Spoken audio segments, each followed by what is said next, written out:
Alright, here is our first look at the all-new 2020 Polaris Ranger 1000.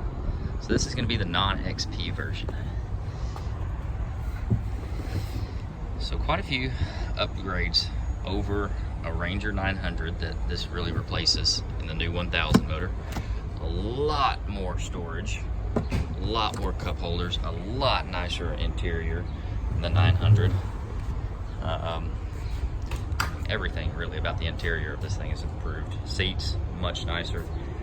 So we get around to the back, some other major improvements. This is a single overhead cam 1000, ProStar 1000.